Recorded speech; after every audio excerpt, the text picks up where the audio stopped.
Hello friends, आज हम discuss करेंगे sleeping on a Jupiter by Anuradha Roy. ये एक नॉवेल है जिसे पब्लिश किया गया था 2015 में। इस नॉवेल को 2016 में डीएससी प्राइज़ मिला था, जो कि साउथ एशियन लिटरेचर के लिए दिया जाता है, और 2015 में इस नॉवेल को मैन बुकर प्राइज़ के लिए भी नॉमिनेट किया गया था। इस नॉवेल का थीम है violence against women. Indian society में वीमेन्स को एक रिस्पेक्ट देवी या लक्ष्मी के रूप में पूजा जाता है, ऐसे दिखाया जाता है, बट एक्चुअल में उनके साथ में कई तरीके के वायलेंस होते हैं। तो यही इस नॉवेल का बेसिक थीम है, वायलेंस अगेंस्ट वीमेन। बाकी और भी थीम है, but this is the main theme of the novel. Characters: Nomi, जिसका पूरा नाम है नॉमिता फ्रेडरिक्सन। इसकी उम्र है 25 साल और ये आई है नॉर्वे, ओस्लो से। अब ये इंडिया आई है एक टाउन विजिट करने के लिए जिसका नाम है जारमूली। अब ये जारमूली टाउन में इसलिए आई है ताकि कुछ रिसर्च कर सके, ताकि उस पर एक डॉक्यूमेंट्री शूट की जा सके। अब इस काम में मदद करने के लिए कलकत्ता से एक लड़के को हायर किया गया है जिसका नाम है सूरज। ये नॉमी को असिस्ट करता है रिसर्च वर्क करने में जारमूली में। अब सूरज का पर्सनल लाइफ कुछ खासा ठीक नहीं है। उसकी बीवी का नाम है आयशा, जिसके साथ में वो बहुत ही जल्द डिवोर्स लेने वाला है, और उसका करियर भी कुछ खासा ठीक नहीं चल रहा है। तो सूरज जो है वो डिप्रेशन में जा रहा है। विद्या ये बहुत ही केयरिंग पर्सन है, और जो भी इसके आसपास हो उनकी ये काफ़ी देखभाल करती है, और सूरज इसी का बेटा है। अब सूरज और विद्या का रिलेशन भी कुछ खासा ठीक नहीं है। जब भी विद्या सूरज को, मतलब अपने बेटे को फ़ोन करती है, तो सूरज उसकी बात सुनी अनसुनी कर कर ही फ़ोन रख देता है। अब विद्या सूरज को फ़ोन करके ये भी बताती है कि वो जारमूली टाउन जा रही है हॉलीडेज़ के लिए अपनी फ्रेंड्स के साथ में, लेकिन सूरज ये भी बात पूरी तरीके से नहीं सुनता है और फ़ोन रख देता है। गौरी ये जो है, गौरी, विद्या और लतिका, ये तीनों बेस्ट फ्रेंड्स हैं, और इसमें से जो गौरी है उसी ने ये प्लान जो वो ट्रिप किया है जारमूली के लिए। गौरी काफ़ी स्पिरिचुअल टाइप की पर्सन है, उसे स्पिरिचुअल चीज़ों में काफ़ी इंटरेस्ट है, और शायद उसकी वजह ये है कि शादी होने के कुछ साल बाद ही उसका पति उसे छोड़ के अपने ही स्टूडेंट के साथ में भाग जाता है, और शायद इसीलिए उसका mind most of the time वो स्पिरिचुअल चीज़ों में एंगेज रखती है। लतिका, ये उम्र तो इसकी 60 से ऊपर है, बट ये अभी भी ऐसे बिहेव करती है जैसे कि टीनेजर हो। जब ये कॉलेज में थी तो उस टाइम पे उसका अफेयर एक मैरिड आदमी के साथ में होता है, और बाद में वो अफेयर जो ख़त्म भी हो जाता है और उसका अरेंज मैरिज हो जाता है। खैर, ये जो तीनों है, विद्या, गौरी और लतिका, ये फ्रेंड्स है, और इन तीनों की उम्र जो है वो 60 से ज़्यादा है, और ये तीनों जो है अभी अपने बच्चों, नाती पोतों को छोड़कर एक हॉलीडे एंजॉय करने के लिए जारमूली स्टेशन जाती है। ओके, बादल, ये एक यंग मंक है, किसी मंदिर में ये पुजारी का काम करता है। इसके पिता की डेथ जब ये छोटा था तभी हो चुकी थी, और बाद में इसके चाचा इसकी देखभाल करते हैं, बट इसके चाचा को बादल से कोई लगाव नहीं है। तो इसके लाइफ में ऐसा कोई नहीं है कि जिसके साथ में ये अटैच हो सके। रघु, ये एक यंग लड़का है जो एक टी स्टॉल पर जॉब करता है। जॉनी टोपो, ये उसी टी स्टॉल का ओनर है जहाँ पर रघु काम करता है। ओके, तो ये हो गए characters. Now let's begin the story. अब स्टोरी की शुरुआत होती है नॉमी के नरेशन से। वो हमें उसके बचपन के बारे में बताती है। नॉमी जब बहुत छोटी सी थी, 6-7 साल की, तो इंडिया के एक गांव में वो अपने परिवार के साथ में एक साधारण सी लाइफ जी रही थी, लेकिन वो उसमें खुश थी। उसके फादर, उसकी मदर, उसके ब्रदर और वो, ऐसे चारों लोग रहते थे। उसके भाई के साथ में भी उसे काफ़ी लगाव था। लेकिन एक दिन अचानक से कुछ लोग चेहरा ढके हुए वो सोल्जर्स वहाँ आते हैं और उसके पिता की बेरहमी से हत्या कर देते हैं। वो अपने भाई को पुकारना चाहती है, लेकिन उसकी माँ उसे पुकारने नहीं देती, और अपनी पीठ पर लाद कर उसको जंगलों से भागती हुई समुंदर के किनारे लेकर जाती है। उसका भाई भी पीछे छूट जाता है और उसके पिता की भी मौत हो जाती है। अब उसकी माँ उसके साथ में है। वहाँ पर एक बंदा आता है जिससे उसकी माँ कुछ बात करती है, और नॉमी से कहती है कि वो वहीं पर वेट करे, और उसकी माँ वहाँ से निकल जाती है उस आदमी के साथ में। फिर वहाँ पे कुछ 2 एल्डरली वीमेन आती है, बुज़ुर्ग औरतें आती है, और नॉमी को अपने साथ में चलने के लिए कहती है, लेकिन नॉमी तैयार नहीं होती क्योंकि वो अपनी माँ का इंतज़ार कर रही होती है। लेकिन वो औरतें उसे ज़बरदस्ती अपने साथ में लेकर एक घर में लेकर जाती है, जहाँ पर कुछ हफ्तों तक नॉमी कुछ और लड़कियों के साथ में रहती है। वहाँ पे लगभग टोटल 12 लड़कियाँ रहती है, कुछ नौमी से बड़ी और कुछ नौमी से छोटी होती है, और 4 औरतें होती है जो इन 12 लड़कियों की देखभाल कर रही होती है। एक दिन अचानक से वहाँ पर फिर से कुछ सोल्जर्स आते हैं और उस घर पे हमला बोल देते हैं, सब कुछ तहस नहस कर देते हैं, पूरा घर जला देते हैं, और फिर से ये 12 लड़कियाँ और वो 4 औरतें बेघर हो जाती हैं। फिर उसमें से एक लेडी और वो 12 लड़कियाँ, इनको कुछ आदमी अपने साथ में शिप पर लेकर जाते हैं।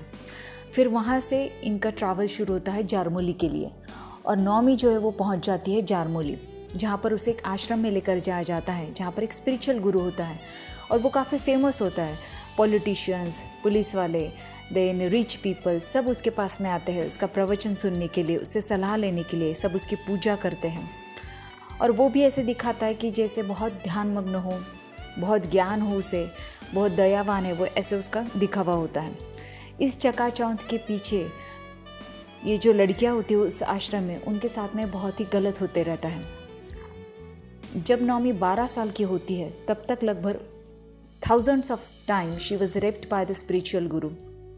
उसे फिजिकली अब्यूज़ किया जाता है, टॉर्चर किया जाता है, उन लड़कियों के साथ में वायलेंस किया जाता है। उसी आश्रम में एक लड़की होती है जिसका नाम होता है पीको। वो सेम नौमी के एज की होती है, बट वो बोल नहीं पाती है। नौमी को पीको से काफ़ी लगाव होता है क्योंकि दोनों में काफ़ी अच्छी गहरी फ्रेंडशिप होती है। उसी आश्रम में एक लड़की होती है जिसका नाम होता है चंपा। वो नौमी से 3 साल बड़ी होती है। अब चंपा उस आश्रम से भागने की 2 बार कोशिश कर चुकी होती है, लेकिन दोनों बार भागने के बाद में वो पुलिस स्टेशन जाती है हेल्प के लिए, लेकिन दोनों भी बार पुलिस उसे वापस आश्रम में लाकर छोड़ देती है। इस बार जब तीसरी बार वो प्लान करती है कि वो आश्रम से भागेगी, तो वो अपने साथ में नौमी को लेकर जाना चाहती है। जब वो नौमी से इस बारे में बात करती है तो नौमी उसको इंसिस्ट करती है कि हम पीको को भी अपने साथ में लेते हैं, लेकिन चंपा मना कर देती है, ये कहकर कि जिस टेम्पो में वो छुप कर जाने वाले हैं उसमें इतनी जगह ही नहीं है कि हम किसी और को साथ में ले सके। अब अनफॉर्चुनेटली उस दर्दनाक ज़िंदगी से छूटने के लिए, फ्रीडम पाने के लिए नौमी जो है वो तैयार हो जाती है वहाँ से जाने के लिए, लेकिन वो प्रॉमिस करती है अपने आप से कि वो वापस आएगी और पीको को छुड़वा कर लेकर जाएगी। अब चंपा और नौमी दोनों वहाँ से भाग जाते हैं, भागने में कामयाब भी हो जाते हैं और जाते हैं एक अनाथालय में। चंपा उसको वार्निंग देकर रखती है नौमी को कि स्पिरिचुअल जो उनका गुरु था और जो आश्रम है उसके बारे में किसी से कुछ ना कहे। कुछ दिनों बाद में ही चंपा को शायद कोई गोद ले लेता है और वो वहाँ से चली जाती है। कहाँ, इस बारे में नौमी को कुछ पता नहीं है। नौमी को भी एक लेडी जो है जो कि फॉरेन में रहती है वो अडॉप्ट कर लेती है। तो नौमी पहले दिल्ली जाती है और फिर बाद में नॉर्वे जाती है। जाने से पहले वो कुछ डायरी में अपने सब कुछ लिख के रखती है, स्पेशली पीको के बारे में, क्योंकि पीको की याद अब तक उसके दिमाग में रहती है। वो पीको को वहाँ से छुड़वाना चाहती है आश्रम से। खैर, जब वो फॉरेन चली जाती है अपनी नई माँ के साथ में, इसकी नई माँ अच्छी होती है लेकिन फिर भी नौमी जो है उस माँ से अटैच नहीं हो पाती।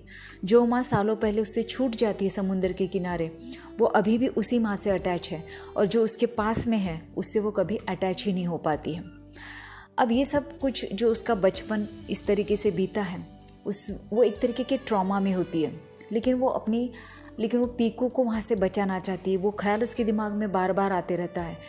जब वो 25 साल की होती है और उसे एक मौका मिलता है डॉक्यूमेंट्री शूट करने के लिए, जो रिसर्च करना है, उसके बहाने उसे एक मौका मिलता है कि फिर से वो जारमोली जाए और पीको को ढूंढे, अपना किया हुआ वादा पूरा करे, इसलिए वो जारमोली स्टेशन आती है। अब वहाँ पर आने के बाद में जब नौमी जिस ट्रेन से ट्रैवल कर रही होती है जारमोली के लिए, उसी ट्रेन कंपार्टमेंट में ये 3 लेडीज़ होती हैं, विद्या, लतिका और गौरी, और ये तीनों भी उसी कंपार्टमेंट में बैठी होती है।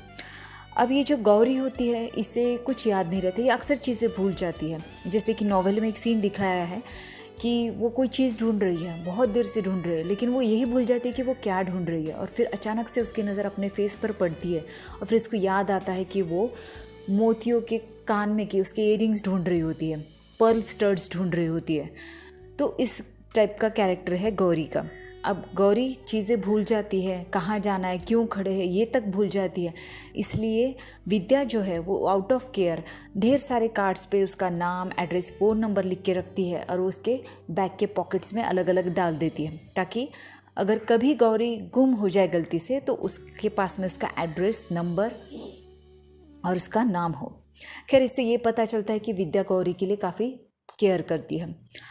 फिर जब ये तीनों लेडीज़ जारमूली पहुंचती है, अलग अलग टेम्पल्स विजिट करती है, तभी नौमी भी है जो अपना रिसर्च वर्क शुरू करती है। फर्स्ट टेम्पल जो वो सूरज के साथ में विजिट करती है, तो उससे उसका इनकाउंटर होता है एक यंग मंक से जो होता है बादल। अब बादल जो है वो नौमी को टेम्पल में एंट्री ही नहीं देता है, ये कहकर कि अगर तुम्हें मंदिर में जाना है तो तुम्हें गर्दन से लेकर नीचे तक अपने आप को पूरी तरीके से कपड़ों से ढकना होगा, तभी तुम मंदिर में जा सकती हो। तो नौमी मना कर देती है और सूरज को रिसर्च के लिए अंदर भेज देती है। इसके बाद में ये जो तीनों लेडीज़ है ये टाउन घूमते रहती है। इधर बादल जो है वो एक इलेक्ट्रॉनिक शॉप में जाकर एक मोबाइल ख़रीदता है रघु के लिए, क्योंकि उसे रघु के लिए उसे एक अलग ही इंटरेस्ट है। वो चाहता है कि रघु उससे प्यार करे, वो अलग ही तरीके का रिलेशनशिप इमेजिन कर रहा होता है। रघु मोबाइल तो एक्सेप्ट कर लेता है, बट उसके साथ में वो जो रोमांटिक रिलेशनशिप या रोमांटिक कनेक्शन चाहता है बादल, वो रघु को एक्सेप्ट नहीं होता है। तो वो कुछ उसको एक्सेप्ट नहीं करता, रिफ्यूज़ कर देता है। फिर इसके बाद में एक दिन विद्या की सेहत खराब हो जाती है और वो होटल में ही आराम कर रही होती है और सिर्फ गौरी और लतिका दोनों बाहर जाते हैं। तभी उनकी नज़र पड़ती है सूरज पर। अब सूरज जो है वो नौमी के साथ में होता है, तो इन दोनों को लगता है कि ये तो नौमी है, मतलब ये तो आयशा नहीं है, सूरज की बीवी नहीं, मतलब ये कोई और ही लड़की है, तो सूरज का मतलब कोई अफेयर चल रहा होगा। तो हमने सूरज को जारमूले में देखा है, ये बात हम विद्या से नहीं बोलेंगे, क्योंकि सूरज ने विद्या को ये बता रखा होता है कि वो काम के सिलसिले में हैदराबाद गया हुआ है। खैर फिर उसके बाद में नौमी और सूरज जो है वो एक दूसरा टेम्पल विजिट करने के लिए जाते हैं फॉर द रिसर्च वर्क। और वहाँ पर जाने के बाद में सूरज जो है वो विद्या को देख लेता है, मतलब अपनी माँ को देख लेता है। उससे छुपने के लिए वो टैक्सी में जाके बैठता है, जो टैक्सी नौमी और सूरज ने हायर की थी। अब नौमी अकेली रह जाती है मंदिर में, वो चली जाती है रिसर्च करने के लिए। उसे लगता है कि सूरज वापस आ जाएगा, क्योंकि सूरज जो है वो बिना कुछ बताए ही वहाँ से गायब हो जाता है। और एक्सीडेंटली नौमी जो है वो अपना लैपटॉप जो है वो भूल जाती है टैक्सी के अंदर।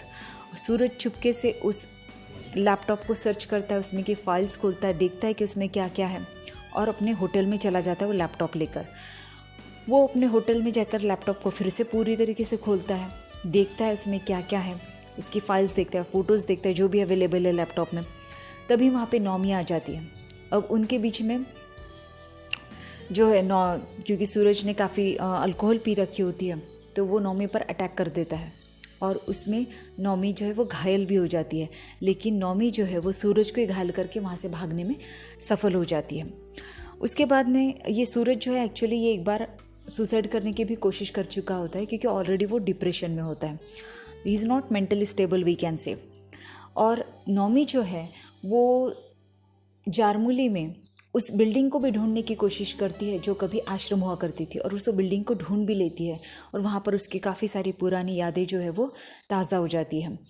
नौमी एक बार घूमते हुए एक टी स्टॉल पर, जो कि जॉनी टोप्पो का टी स्टॉल है, वहाँ पे भी जाती है। और जॉनी टोप्पो से बात करते वक्त उसे ये महसूस होता है कि जैसे मानो जॉनी टोप्पी वो गार्डनर हो जो आश्रम में काम करता था और जिससे नौमी काफ़ी अच्छे से बात किया करती थी।